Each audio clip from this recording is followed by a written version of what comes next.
Yang terhormat Ibu Tantina Haryati selaku dosen pengampu mata kuliah Tata Kelola dan Manajemen Risiko kelas D.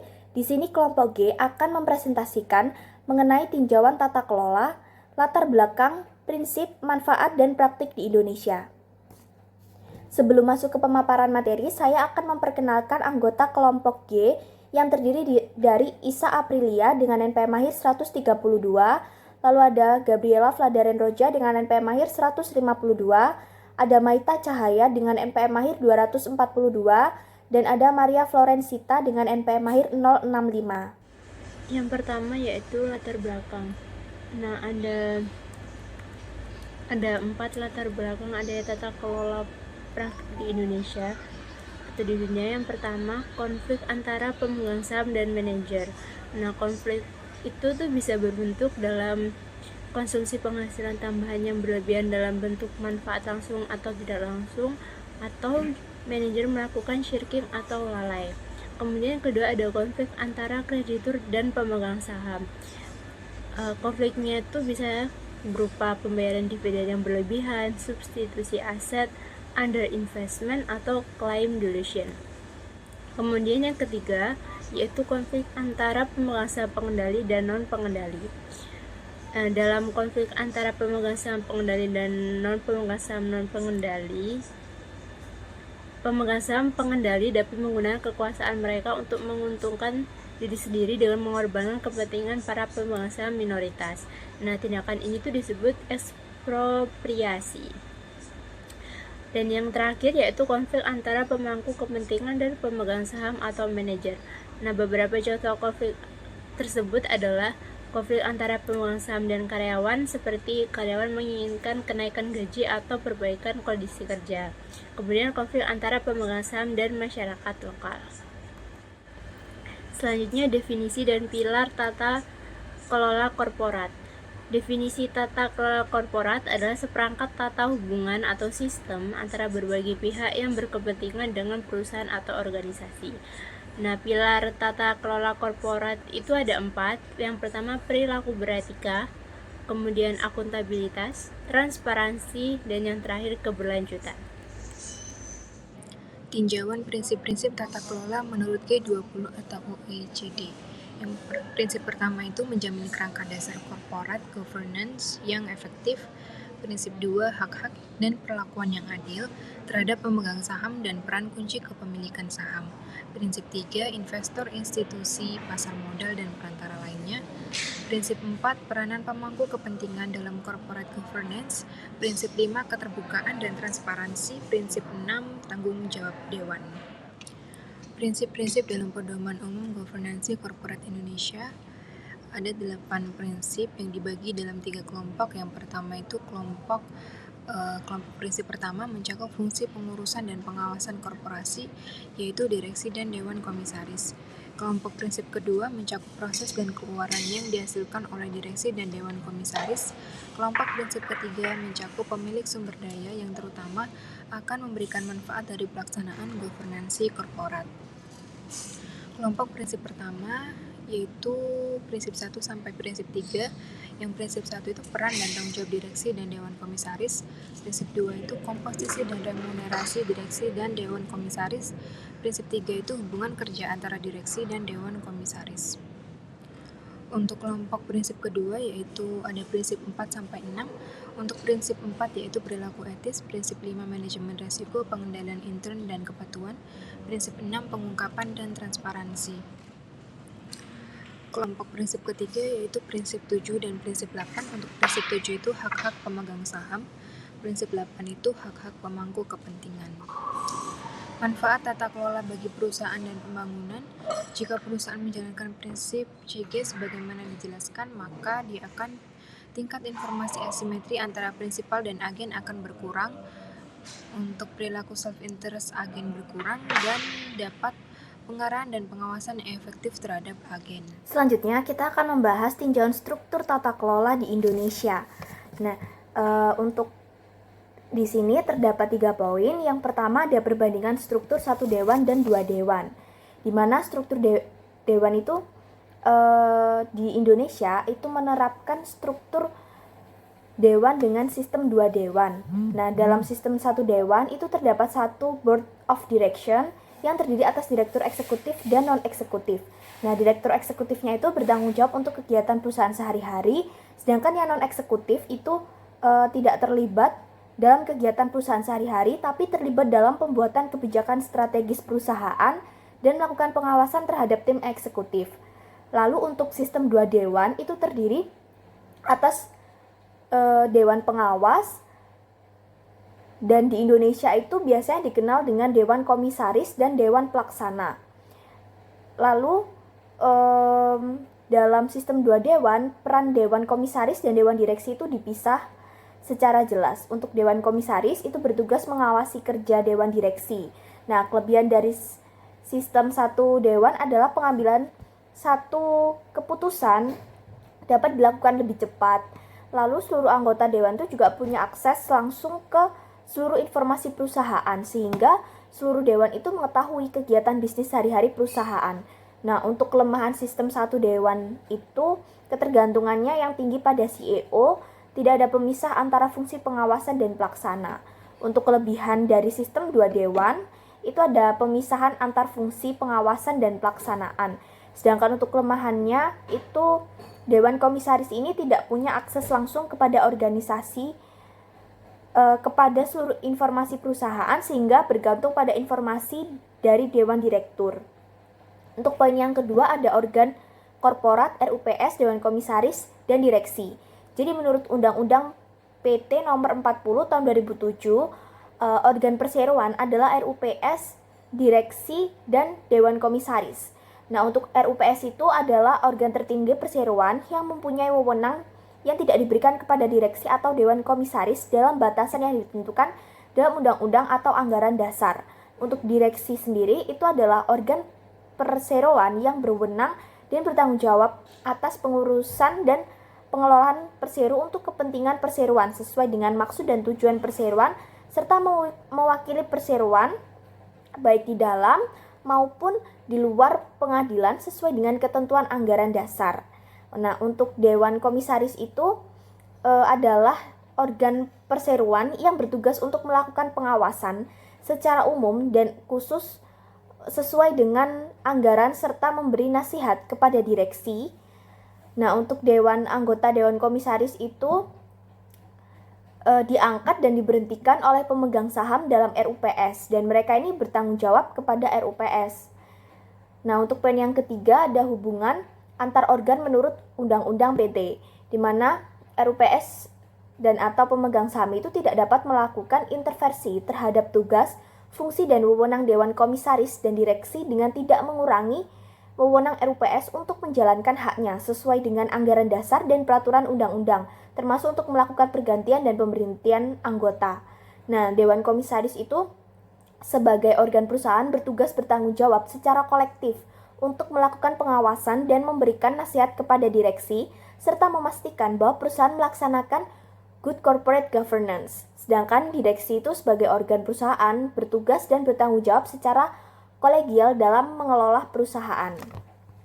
Selanjutnya kita akan membahas tinjauan regulasi dan pedoman tata kelola di Indonesia, di mana pada awal tahun 2014 ada roadmap tata kelola perusahaan Indonesia diterbitkan oleh OJK. Tujuan diterbitkannya roadmap ini adalah untuk menyusun tenggak tata kelola emiten dan perusahaan publik, lalu memperbaiki regulasi dan praktik tata kelola emiten dan perusahaan publik secara komprehensif. Nah, roadmap mengidentifikasi masalah dan rekomendasi-rekomendasi yang perlu dilakukan untuk memperbaiki tata kelola korporat publik di Indonesia. Nah, untuk identifikasi masalah dan rekomendasinya itu dikelompokkan dalam 5 aspek besar, yaitu ada kerangka tata kelola korporat, lalu perlindungan pemegang saham, peranan pemangku kepentingan, transparansi informasi, serta peran dan tanggung jawab dewan komisaris dan direksi. Lalu di sini ada undang-undang pasar modal dan PT, di mana peraturan perundang-undangan di Indonesia tentang perseroan itu yang berlaku saat ini adalah Undang-Undang Nomor 40 tahun 2007 tentang perseroan terbatas. Nah, undang-undang tersebut ini mengatur tentang adanya tata kelola perseroan yang umumnya terdiri dari rapat umum pemegang saham, dewan komisaris, dan direksi, dan lain-lainnya. Nah, lalu untuk Undang-Undang Nomor 40 tahun 2007 tentang perseroan itu merupakan pengganti dari Undang-Undang Nomor 1 Tahun 1995. Oleh karena itu, Undang-Undang Nomor 40 Tahun 2007 itu lebih lengkap, lebih mendorong praktik tata kelola yang baik, lebih praktis, lebih memahami kepentingan-kepentingan ekonomi makro dan mikro dibandingkan dengan Undang-Undang Nomor 1 Tahun 1995. Nah, di poin yang kedua ini ada Otoritas Jasa Keuangan. Tahun 2011 terbentuk lembaga baru yaitu OJK melalui Undang-Undang Nomor 21 Tahun 2011 tentang Otoritas Jasa Keuangan. UU OJK ini menggabungkan dua badan pengatur jasa keuangan di Indonesia yaitu Otoritas Pasar Modal dan Industri Keuangan Non-Bank atau Bapepam LK dan Otoritas Perbankan atau Bank Indonesia menjadi satu institusi terpadu.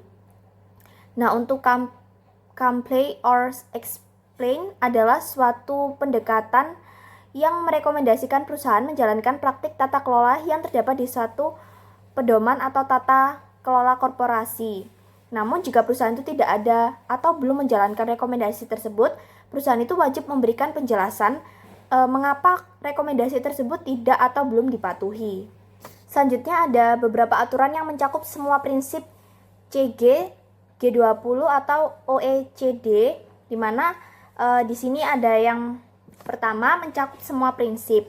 Di mana itu saya mengambil dua peraturan. Yang pertama ada keputusan Ketua Bapepam LK nomor Keputusan 179/BL/2008 tentang Peraturan 9.J.1 mengenai pokok-pokok anggaran dasar perseroan yang melakukan penawaran umum efek bersifat ekuitas atau perusahaan publik. Lalu yang kedua ada Peraturan OJK nomor 21/POJK.04/2015 tentang pedoman penerapan tata kelola perusahaan terbuka.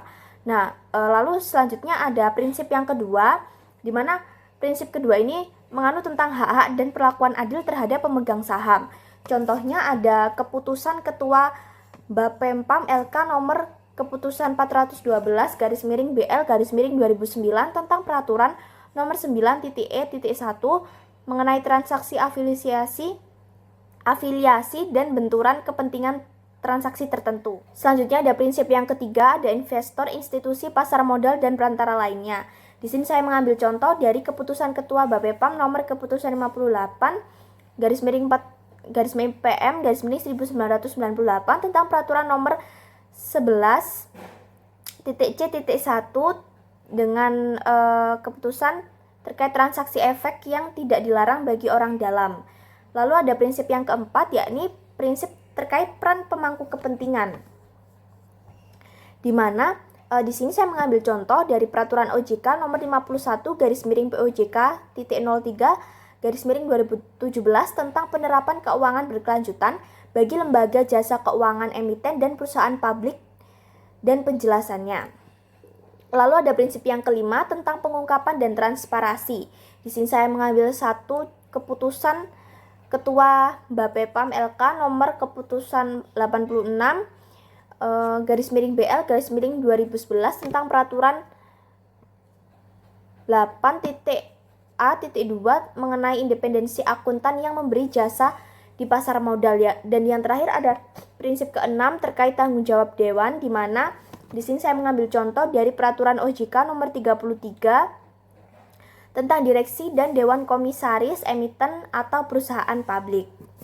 Selanjutnya ada peraturan untuk bank umum dan bank pengkredit rakyat, di mana peningkatan kualitas pelaksanaan good corporate governance adalah salah satu upaya untuk memperkuat kondisi internal perbankan nasional. Nah, di tahun 2016 OJK ini mengeluarkan peraturan OJK nomor 55/POJK.3/2016 tentang penerapan tata kelola bagi bank umum. Nah, di sisi lain OJK ini juga menerbitkan peraturan OJK nomor 6/POJK.03/2015 tentang transparansi dan publikasi laporan bank. Selain mengatur tata kelola bagi bank umum, OJK juga menerbitkan peraturan mengenai tata kelola bank pengkreditan rakyat. Lalu ada juga peraturan untuk investor institusi mencakup asuransi dan asuransi manajer investasi. Jadi pada tahun 2014 OJK mengeluarkan peraturan nomor 2 garis miring BOJK titik 05 garis miring 2014 tentang tata kelola perusahaan yang baik bagi perusahaan peransuransian, mencakup perusahaan asuransi kerugian, perusahaan asuransi jiwa, perusahaan reasuransi, perusahaan agen asuransi, perusahaan penilaian kerugian asuransi, dan perusahaan konsultan aktuaria. Demikian pula pada tahun 2018 dan 2019, OJK ini mengeluarkan aturan tata kelola bagi manajer investasi dan dana pensiun. Nah, sekarang kita akan membahas mengenai ASEAN Corporate Governance Scorecard. Jadi, ASEAN CG Scorecard adalah inisiatif ASEAN Capital Market Forum (ACMF) untuk mendukung integrasi pasar modal di ASEAN. Alat ini mengukur kepatuhan perusahaan terbuka terhadap standar tata kelola internasional, terutama prinsip G20 atau OECD. Penilaian dimulai pada 2011 dengan dukungan ASEAN Development Bank (ADB) hingga 2012, lalu dibiayai masing-masing negara sejak 2013. Di Indonesia, OJK menunjuk IICD sebagai pelaksana hingga 2015. Kemudian, IICD melanjutkan secara mandiri sejak 2016. Hasil ASEAN CG Scorecard pertama kali dipublikasikan pada 2012 dalam laporan domestik dan regional. Lalu untuk tujuan dan manfaat dari ASEAN CG Scorecard sendiri adalah yang pertama, ASEAN CG Scorecard bertujuan untuk meningkatkan kualitas dan implementasi tata kelola perusahaan bagi perusahaan terbuka di kawasan ASEAN. Yang kedua, menunjukkan kepada investor internasional bahwa perusahaan-perusahaan terbuka di ASEAN merupakan pilihan investasi yang menarik karena menerapkan tata kelola yang baik. Lalu yang ketiga, mendukung berbagai inisiatif ACMF serta memperbarui posisi ASEAN sebagai kelompok aset berkualitas tinggi di pasar global. Beberapa praktik tata kelola dalam ASEAN CG Scorecard diwajibkan oleh regulasi Indonesia, termasuk dalam UU Perseroan Terbatas, UU Pasar Modal, dan Peraturan OJK. Sebanyak 23 pertanyaan dalam scorecard secara otomatis mendapat skor penuh karena sudah menjadi kewajiban hukum.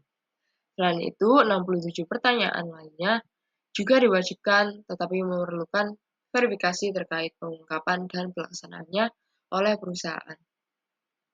Meski seharusnya tingkat kepatuhan terhadap 67 pertanyaan ini mencapai 100%, pada 2019, hasil penilaian menunjukkan hanya 76,1% untuk perusahaan big cap dan 67,1% untuk mid cap. Kepatuhan terhadap 11 pertanyaan terkait rekomendasi OJK lebih rendah lagi, yakni 50,1% big cap dan 35,5% untuk mid cap. Hal ini menunjukkan perlunya peningkatan sosialisasi agar kepatuhan meningkat. Sebagai respons, OJK merumuskan peta jalan tata kelola perusahaan tahun 2013 yang memperkuat regulasi tata kelola seperti POJK nomor 32 dalam RUPS 2014, POJK nomor 33 Direksi dan Komisaris 2014, POJK nomor 34 Komite Nominasi dan Remunerasi 2014, POJK nomor 35 Sekretaris Perusahaan 2015, POJK nomor 21 Pedoman Tata Kelola Perusahaan Terbuka 2015. Semua peraturan ini mulai diterapkan penuh pada 2016. Setelah masa transisi pada 2015, implementasi regulasi ini terbukti memperkuat tata kelola perusahaan di Indonesia, terutama pada tahun 2015 sampai 2017. Setelah kelompok kami membahas materi di bab 1, selanjutnya kita akan membahas materi di bab 2, yaitu struktur kepemilikan dan faktor penentu tata kelola korporat. Sebelum masuk ke dalam materi, ini adalah para anggota kelompok G, yaitu yang pertama ada Isa Aprilia dengan MPM akhir 132, dan juga ada Gabriela Vladaran Roja dengan MPM akhir 152, lalu ada Maita Cahaya dengan MPM akhir 242, dan yang terakhir adalah saya, Maria Felicita Aprilia dengan MPM akhir 065. Struktur kepemilikan piramida, risiko ekspropriasi, dan kinerja. hak kendali dibanding hak arus kas. Untuk hak kendali itu hak suara dalam RUPS untuk mengendalikan suatu perusahaan. Untuk hak arus kas yaitu hak atas dividen sesuai proporsi kepemilikan. Untuk struktur kepemilikan piramida, pemegang saham pengendali itu bisa punya hak kendali lebih besar dari hak arus kas. Semakin besar selisihnya, makin tinggi resiko ekspropriasi pemegang saham minoritas. Pemegang saham pengendali itu bisa memiliki hak kendali lebih besar dari hak arus kas karena semakin besar selisihnya, makin tinggi resiko ekspropriasi pemegang saham minoritas. Pengungkapan struktur kepemilikan. Yang pertama itu struktur kepemilikan yang memberikan hak kendali tidak proporsional harus diungkapkan. Struktur piramida, cross shareholding, dan saham dengan hak suara terbatas dapat melemahkan hak pemegang saham minoritas. Untuk perjanjian pemegang saham, kelompok pemegang saham kecil itu bisa bertindak sebagai mayoritas, mengatur pemilihan direksi dan komisaris, serta pengambilan keputusan bersama. Untuk risikonya yaitu potensi konspirasi yang merugikan pemegang saham lain. Nah, untuk di Indonesia sendiri ini masih belum ada aturan wajib pengungkapan perjanjian pemegang saham. Pada tabel 2.1 menunjukkan analisis struktur kepemimpinan terhadap 780 emiten tahun tersebut. Nah, pada tabel tersebut memuat informasi tentang nilai rata-rata, maksimum, dan minimum dari persentasi kepemilikan 5 pemegang saham legal atau PSL terbesar serta pemegang saham publik. Sesuai dengan aturan OJK, pemegang saham yang tercatat adalah pemegang saham legal, yaitu yang tercatat di lembaga negara, Kementerian Hukum, dan Undang-Undang, atau yang diungkapkan di laporan tahunan. PSL memiliki perusahaan secara langsung dan memiliki minimal 5% kepemilikan di perusahaan. PSL 1 adalah pemegang saham legal dengan kepemilikan terbesar. PSL 2 adalah pemegang saham legal dengan kepemilikan terbesar kedua, dan seterusnya untuk PSL tingkat-tingkat selanjutnya. Di sini pada tabel 2.2 juga ditunjukkan bahwa sangat sedikit perusahaan terbuka di Indonesia yang dapat dikategorikan sebagai widely held corporation, yaitu perusahaan dengan kepemilikan terbesar atau tidak ada pemegang saham pengendali.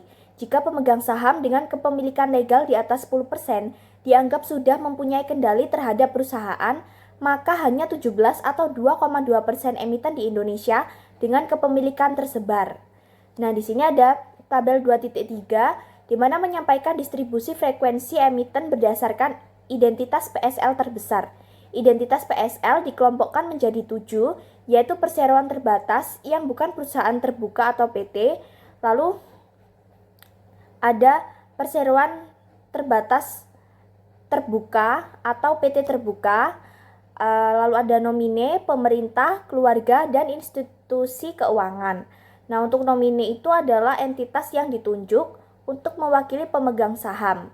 Nomine ini umumnya adalah kustodian bank.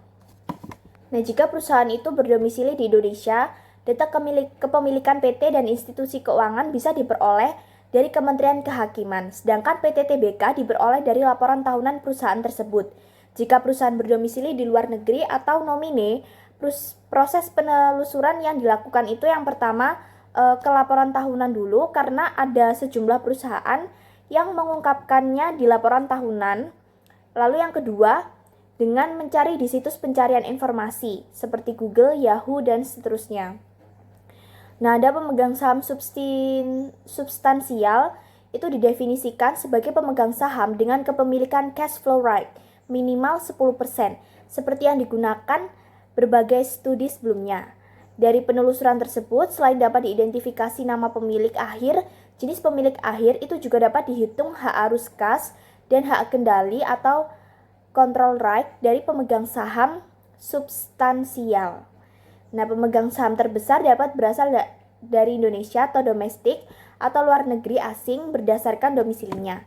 Namun domisili di luar negeri belum tentu bahwa pemegang saham tersebut adalah asing, karena banyak pemegang saham asal Indonesia yang membentuk perusahaan di luar negeri yang kemudian memiliki perusahaan terbuka tersebut. Untuk struktur kepemilikan piramida itu adalah hal yang lazim di Indonesia. Dengan struktur kepemilikan tersebut, pemegang saham pengendali dapat mempunyai hak kendali melebihi proporsi investasinya. di perusahaan terbuka. Nah, adanya gap ini meningkatkan insentif pemegang. Selanjutnya ada faktor-faktor yang mempengaruhi tata kelola korporat.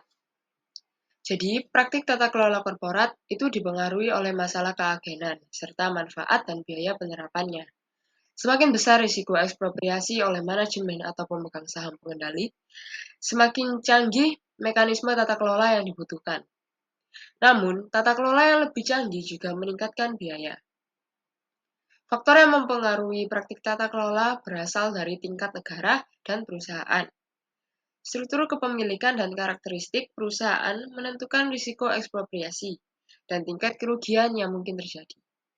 Jika biaya penerapan tata kelola tinggi dan risiko ekspropriasi rendah, perusahaan cenderung tidak menerapkan tata kelola yang ketat.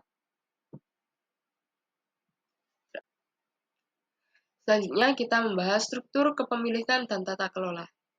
Yang pertama adalah hak arus kas. Di sini semakin besar kepemilikan pemegang saham pengendali, atau singkatnya adalah PSP, semakin kecil juga risiko ekspropriasi. Karena tata kelola menimbulkan biaya. Perusahaan dengan kepemilikan PSP tinggi cenderung menerapkan tata kelola yang lebih sederhana. Lalu yang kedua ada selisih hak kendali dan hak arus kas. Di sini selisih besar meningkatkan risiko PSP, mengalihkan aset untuk kepentingan sendiri. Dengan perlindungan hukum yang lemah, perusahaan dengan selisih tinggi cenderung memiliki tata kelola yang buruk. Lalu yang ketiga, beberapa pemegang saham besar. Di sini keberadaan lebih dari satu pemegang saham besar, di sini konteksnya adalah lebih dari atau sama dengan 10%, meningkatkan pengawasan atau check and balance, dan mengurangi ekspropriasi jika pemegang saham terbesar terlalu dominan. Tata kelola bisa lebih lemah. Kemudian yang terakhir struktur kepemilikan, identitas pemegang saham pengendali. Sebagian besar perusahaan terbuka di Indonesia ini dikendalikan oleh keluarga, yaitu 85%, diikuti oleh pemerintah sebesar 9%, dan sebagian kecil, yaitu 16%, dimiliki oleh pemegang saham asing. Identitas pemegang saham pengendali dapat berpengaruh terhadap praktik tata kelola. Kemudian ada faktor-faktor lainnya. Yang pertama, besaran perusahaan. Perusahaan dengan ukuran besar memerlukan sumber daya yang lebih besar dari berbagai pemangku kepentingan dan dengan demikian menghadapi potensi masalah keagenan yang lebih kompleks. Yang kedua, kinerja keuangan. Perusahaan dengan praktik tata kelola yang baik akan mengurangi masalah keagenan sehingga menghasilkan profitabilitas dan nilai perusahaan yang tinggi. Yang ketiga, potensi pertumbuhan atau growth opportunities. Perusahaan dengan potensi pertumbuhan yang tinggi memerlukan investasi dalam jumlah yang besar. Nah, untuk memperoleh pendanaan dari pihak eksternal, perusahaan perlu meyakinkan pemberi dana bahwa dana yang diberikan akan dikelola sesuai dengan peruntukan dan tidak akan dialihkan untuk tujuan lain. Untuk itu, perusahaan harus menjalankan praktik tata kelola yang baik. Kemudian yang keempat, intensitas aset berwujud. Perusahaan dengan proporsi aset tak berwujud yang relatif tinggi membutuhkan praktik tata kelola yang baik untuk mengurangi kemungkinan pengalihan atau tidak dikelolanya dengan baik aset tak berwujud di perusahaan. Dan yang terakhir, saham terdaftar pada lebih dari satu bursa efek. Regulasi pada tingkat negara maupun industri sangat berpengaruh terhadap praktik tata kelola korporat. Perbedaan regulasi antar perusahaan juga berpengaruh terhadap praktik tata kelola perusahaan, seperti halnya yang terjadi untuk perusahaan yang sahamnya terdaftar di lebih dari satu bursa. Demikian penjelasan materi dari bab 1 sampai bab 2 oleh kelompok kami. Kami mohon maaf jika ada kesalahan kata dan perbuatan dalam presentasi kami. Dan kami ucapkan terima kasih atas perhatiannya telah menonton video ini sampai akhir. Semoga video ini bermanfaat untuk para penonton. Kami akan tutup presentasi pada video ini. Wassalamualaikum warahmatullahi wabarakatuh.